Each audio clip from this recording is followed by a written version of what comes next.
देखो दोस्तों, समय रैना के शो इंडियाज गोट टैलेंट में रणवीर अलाहाबादिया के द्वारा पेरेंट्स के बारे में गलत बोलने से ये जो कंट्रोवर्सी हुई है, इसके बारे में तो हम सभी को अच्छी तरह से पता चल ही गया है।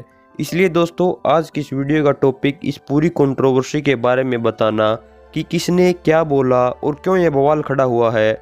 इन सब बातों के बारे में न होकर ये है कि हमें इस कंट्रोवर्सी से क्या लाइफ लेसन्स लेने चाहिए, यानी सिंपल शब्दों में हमें रणवीर अलाहाबादिया की कंट्रोवर्सी से क्या सीखना चाहिए जो हमें आगे चलकर हमारी लाइफ में काम आए। लेकिन दोस्तों, वीडियो में आगे बढ़ने से पहले मैं आपको अपने खुद का पॉइंट ऑफ व्यू बताना चाहता हूँ कि ये जो कंट्रोवर्सी हुई है ये सही है या गलत। देखो दोस्तों, ये जो कंट्रोवर्सी छिड़ी है ये समय रैना की गालियों के कारण नहीं छिड़ी है, क्योंकि ये बंदा तो कभी से ही ऐसा गालियों वाला या यूं कहीं डार्क जोक्स वाला कंटेंट बना रहा है, तो कभी पहले नहीं छिड़ी कंट्रोवर्सी।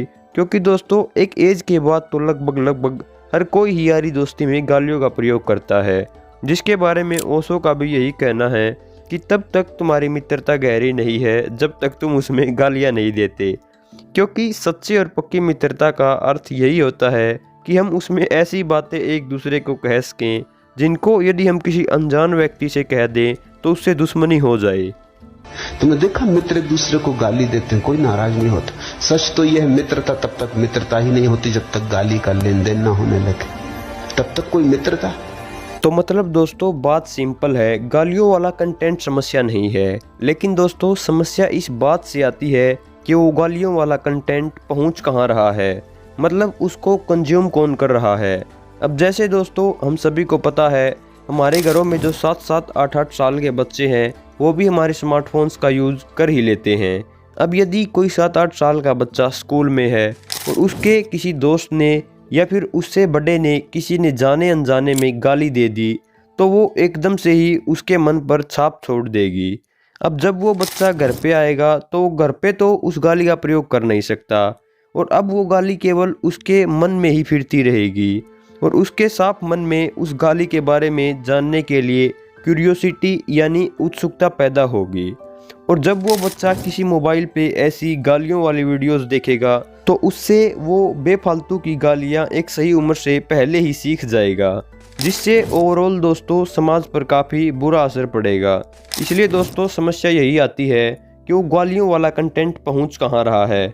तो दोस्तों, इस समस्या को सोल्व करने के दो ही रास्ते हैं। पहला तो ये है कि YouTube अपने खुद की सेंसरशिप एल्गोरिथम के तहत इस गालियों वाले कंटेंट पर पाबंदी लगा दे कि जिस भी वीडियो में अभद्र भाषा का प्रयोग हो या जिससे वल्गरिटी फैलती हो, उस वीडियो की रीच ही ना जाए लोगों के पास। तो उसके बाद क्या होगा दोस्तों, ये जो भी गालियों वाला कंटेंट है यानी जो 18+ है, वो सब अलग से किसी ऐप पर जाए, जैसे ओल्ट बालाजी और उलू ऐप्स में होता है। इसके बाद की जिम्मेदारी होगी दोस्तों पेरेंट्स की। यदि अगर वो खुद ऐसे कंटेंट के आदी हैं तो वो पार्टिकुलर ऐप्स को हाइड करके रखें, जिससे बच्चे उस कंटेंट को एक्सेस न कर पाए।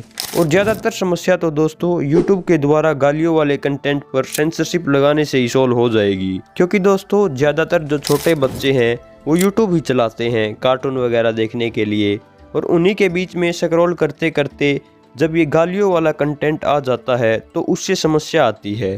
तो दोस्तों, मेरे पॉइंट ऑफ व्यू के अनुसार कंट्रोवर्सी तो ये बिल्कुल सही हुई है, लेकिन इसका एंड रिजल्ट ये होना चाहिए कि इससे YouTube पर गालियों वाले कंटेंट को लेकर सेंसरशिप लगे, ना कि केवल रणवीर अलाहाबादिया पर ही खाली हू हल्ला करके उसके कैरियर को ख़त्म किया जाए। मैं दोस्तों इस वीडियो को रणवीर अलाहाबादिया के सपोर्ट में नहीं बना रहा हूँ कि उन्होंने जो कहा वो सही था। सही तो बिल्कुल भी नहीं था दोस्तों। और जो बात वो बंदा इस शो पे आके बोल के गया है, उनका इस बंदे को खुद भी दोस्तों अंदर ही अंदर बहुत ज़्यादा गिल्टी फील हुआ होगा। हालांकि दोस्तों, अब उन्होंने इस कंट्रोवर्सी के बढ़ने के बाद अपनी खुद की गलती भी एक्सेप्ट कर ली है कि उन्होंने जो कुछ भी उस दिन शो पे कहा था उसके लिए वो सॉरी फील करते हैं। लेकिन लोग अभी भी उनको ट्रोल करने में लगे हुए हैं कि सनातन का प्रचार प्रसार करने वालों के दिमाग में इतना गंद कैसे हो सकता है।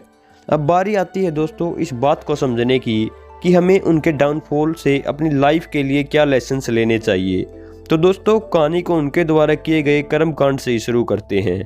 रणवीर अलाहाबादिया इस लेटेंट शो पर क्यों गए होंगे? पैसा कमाने के लिए। अगर आप भी यही सोच रहे हो तो आप गलत हो। असल में दोस्तों उनका इस शो में जाने का मकसद और अधिक ऑडियंस कमाना था, जिससे इसके मेन चैनल के व्यूज और बढ़ जाएं, जिससे ये और अधिक पैसा कमा सकें।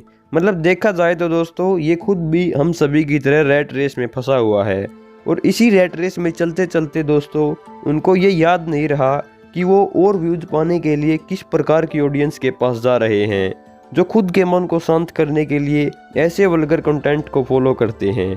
मेरे को नहीं लगता दोस्तों जो भी लोग इंडियाज़ गॉट टैलेंट को देखते होंगे उनके अंदर इतना पेशेंस हो कि वो रणवीर एलाहाबादिया के एक एक दो घंटे के नॉलेज वाले पॉडकास्ट को देख सकते होंगे।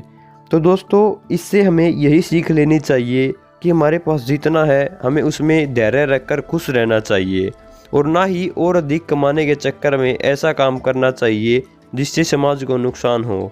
यानी ज़िंदगी में अगर आप अपनी सक्सेस के लेवल को और ऊंचा करना चाहते हो तो करो, लेकिन किसी गलत चीज़ और गलत कार्य करने वाले व्यक्ति का सहारा लेकर नहीं। तो दोस्तों ये थी आज की वीडियो। उम्मीद करता हूँ आपको इंटरेस्टिंग लगी होगी। अगर आपको इससे कुछ भी नया सीखने को मिला हो तो इसे लाइक करें, अपने सभी फ्रेंड्स और रिलेटिव्स के साथ शेयर करें, और अगर आपका कोई डाउट है तो आप उसे कमेंट करके पूछ सकते हैं। और ऐसी और भी मोर इन्फॉर्मेटिव वीडियोज़ के लिए दोस्तों कृपया करके अपने इस चैनल को सब्सक्राइब जरूर करें। बाकी दोस्तों जय हिंद जय भारत।